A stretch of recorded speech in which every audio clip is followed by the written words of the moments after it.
Boa noite, presidente. Boa noite. Eu queria colocar aqui, eu vou fazer a leitura do meu voto em separado.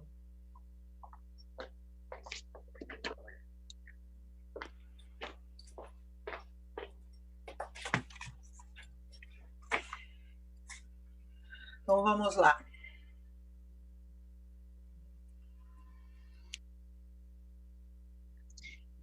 De autoria do senhor governador do Estado, o projeto em epígrafe dispõe sobre alterações da data de comemoração do feriado civil de 9 de julho, data célebre do Estado de São Paulo, instituída pela Lei nº 9.497, de 5 de março de 1997.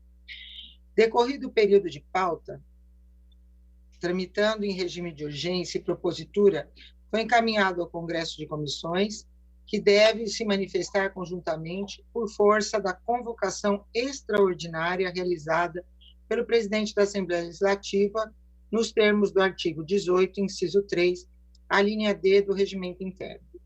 Neste sentido, no que tange às atribuições da Comissão de Constituição, Justiça e Redação, a disposição do texto original está revestida do necessário fundamento para atingir direito ali esposado. Dando sequência à análise temática, passo diretamente às funções da Comissão de Educação e Cultura, nos termos do artigo 31, parágrafo 4º, combinado com o artigo 33, 2 do Regimento Interno, por abarcar nesta síntese a temática da Comissão de Finanças, como passo a fazer. Ao verificarmos que o objetivo é alterar o feriado civil mais importante de São Paulo, temos que nos levantar à altura dos defensores que deram suas vidas pela defesa da Constituição, já que no dia 9 de julho não é apenas um importante marco da memória dos paulistas, mas sim uma data de reflexão, principalmente no momento atual que o Estado de São Paulo vive. Pois, em 9 de julho de 1932, foi iniciada uma resistência de 87 dias, que contou com 40 mil combatentes, entre mais de 200 mil alistados no Estado, para rejeitar o controle central imposto pelo governo transitório e seus interventores, que na época eram entusiastas da última moeda europeia de denominação, o nacionalsocialismo e o fascismo. Foi uma forma de resistir àqueles que eram contrários ao livre pensamento, ao direito de autodeterminação, notadamente características que remetem governantes da atualidade que têm uma tendência para o exercício de forte controle autocrático ou ditatorial. Rememore-se que aquele governo, de caráter provisório, mas com amplos poderes, fechou o Congresso Nacional e o Legislativo de estados e municípios, além de depor governadores, indicando interventores de sua confiança para ocupar os cargos. Essa política centralizadora e a necessidade de uma nova Constituição desagradaram os paulistas, que reagiram pedindo eleições e o fim do governo provisório. Pois bem, após quase 3 meses de combatentes em diversas divisas do Estado de São Paulo, o conflito foi encerrado com a derrota das forças constitucionalistas, no dia 2 de outubro de 32. Como resultado, 70 participantes do Exército Constitucionalista foram exilados em Portugal. A Revolução, apesar de derrotada por Getúlio Vargas, teve de alguma forma suas ideias vingadas em maio de 34, com a realização de eleições para a Assembleia Nacional Constituinte. Fala-se em 830 mortos e em muitos presos, caçados e até deportados. Portanto, 9 de julho não é apenas uma data de feriado cívico, é a memória da luta do povo paulista em defesa da democracia. dos ideais de liberdade e de associação de pensamento, de autodeterminação e construção de valores. Submeter a população do Estado de São Paulo a uma mudança da data do feriado é ferir com um golpe na memória e na história do povo paulista. É forma afrontosa de destruir o sentimento de civismo e pertencimento dos valores de libertação, sem apresentação de um estudo científico da eficiência comprovada do estabelecimento de um isolamento horizontal que confina pessoas em suas casas, além de propiciar aqueles que se quiserem o fazer, irão se deslocar para outras localidades do Estado, se tornando verdadeiros transportadores do vírus Covid-19, revelando-se, sem dúvida, em uma medida equivocada, que apenas causou prejuízo à memória da Revolução Constitucionalista, um prejuízo ao povo de São Paulo e, em que pese a temática, um prejuízo à saúde do Estado, que deve, sim, buscar a conscientização da adoção de medidas de higiene, de proteção, recomendadas pelo Ministério da Saúde, como limpeza das mãos, uso de máscaras e ausência de contato físico. Ademais, os veículos de informação, importantes disseminadores de informação, trouxeram nas últimas horas do dia 20 de maio de 2020 informações que dão conta de um grande número de pessoas se deslocando para regiões litorâneas e interior, bem como realizando viagens interestaduais buscando regiões serranas. Reitero o tema das atividades, em que pese a temática desta comissão, pois as empresas precisam fazer os recolhimentos de impostos e pagar folhas de pagamento bastante volumosas, e nas atuais condições, continuar propondo medidas de fechamento é impor a extinção das empresas com inúmeras perdas de emprego e sistematicamente têm sido negadas medidas que poderiam amenizar essa situação, tais como a moratória de impostos, redução de obrigações assumidas anteriormente, o que faz presumir que, perdurando tal situação, há o risco da existência da própria atividade.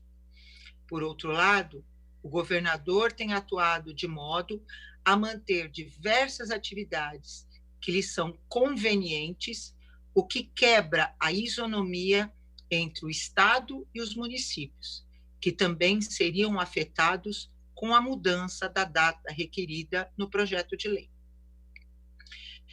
Estão diretamente envolvidas as questões e enfrentam uma extrema preocupação na própria manutenção, visto que há risco iminente na escassez de arrecadação. Não é possível fugir de um recorte histórico e epidemiológico para dizer que a varíola, a cólera, a febre amarela, a poliomielite, a tuberculose e a meningite são algumas das doenças que provocaram grandes estragos ao longo dos quase 500 anos de história de São Paulo. Porém, a única que se aproximou dos efeitos causados pelo coronavírus, colocando a população trancada dentro de casa, foi a gripe espanhola de 1918. A gripe espanhola matou mais de 4.000 pessoas e infectou cerca de 2/3 da população, o que fez a capital parar de pulsar. Foram 66 dias de confinamento entre 15 de outubro e 19 de dezembro de 1918. No Brasil, a população tinha medo. Estabelecimentos foram fechados. Aglomerações foram proibidas. Fiéis foram desaconselhados até a ir às missas. Muita gente adoeceu em grandes e pequenas cidades. Houve lugares em que mais da metade da população ficou doente e não havia quem cuidasse dos infectados.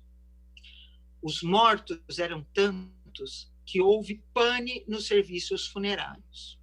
Assim, a história se repete. Mas não estamos no ano de 1918. A ciência evoluiu, mas a sensação e a narrativa para criar o pânico na população continua o mesmo. De acordo com os historiadores, as orientações e os conselhos para o enfrentamento da gripe espanhola eram muito similares aos atuais. Lavar as mãos, evitar aglomerações, preferir locais arejados, evitar apertos de mãos e abraços. Mas lá, em 1918, diziam que deveria se evitar o pânico, porque os médicos já evidenciavam que o pânico abaixava a imunidade e deixava a pessoa mais suscetível à gripe. A epidemia da gripe espanhola em São Paulo teve os primeiros casos registrados em 16 de outubro e os últimos em 19 de dezembro de 1918.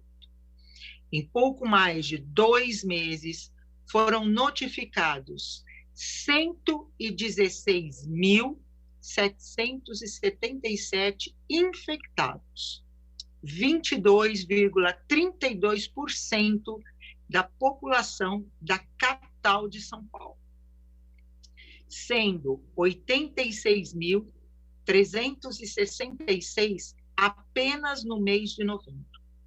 Em apenas 3 dias, entre 29 e 31 de outubro, 14.066 pessoas adoeceram. Sem considerar ainda que os números reais devem ser muito superiores aos mencionados pelos historiadores. A pandemia de importância internacional causada pelo vírus Covid-19 apresentou até o presente 66.049 casos confirmados, ou seja, 0,55% da população da capital.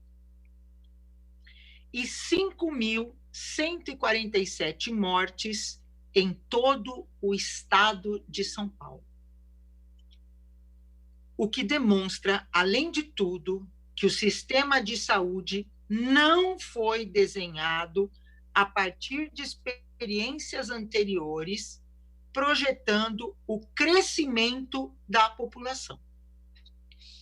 Portanto, nós parlamentares, investidos com a premente missão de decidir os rumos de vida da população paulista, por meio de leis e atos, não podemos deixar de compreender que as pandemias costumam afetar significativamente a força produtiva das empresas, principalmente a partir da perda de força de trabalho devido às mortes e enfermidades, com mais faltas de funcionários e menor produtividade em virtude de obrigações familiares.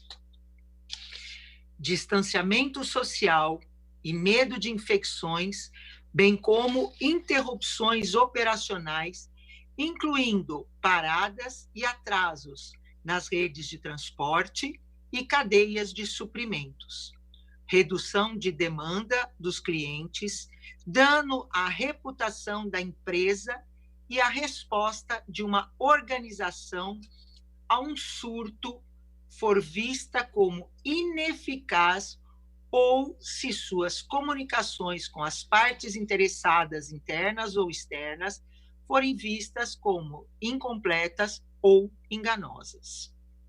O Parlamento Paulista não pode ser o motor de decisões que contribuam para esta falência total, adotando medidas como a proposta do projeto de lei objeto deste voto. A partir deste quadro de tensão instalado na sociedade, com o receio de desaceleração econômica e a depreciação dos ativos, o reflexo mais visível das pandemias na economia é a queda das bolsas de valores, especialmente das regiões mais afetadas, como São Paulo, e que, inclusive, é local sede da citada instituição encarregada de gerir os negócios. Em outras palavras, com receio de que a pandemia afete mais pessoas e exija esforços de governos para contê-la, investidores se antecipam e colocam seus recursos em investimentos seguros, que não ações de empresas. Precisamos urgentemente superar nossas dificuldades no enfrentamento dos efeitos causados pela pandemia de importância internacional causada pelo Covid-19, sem autorizar o uso desta Assembleia Legislativa como instrumento de ações equivocadas, passíveis de destruir o Estado maior do nosso país e nossas cidades.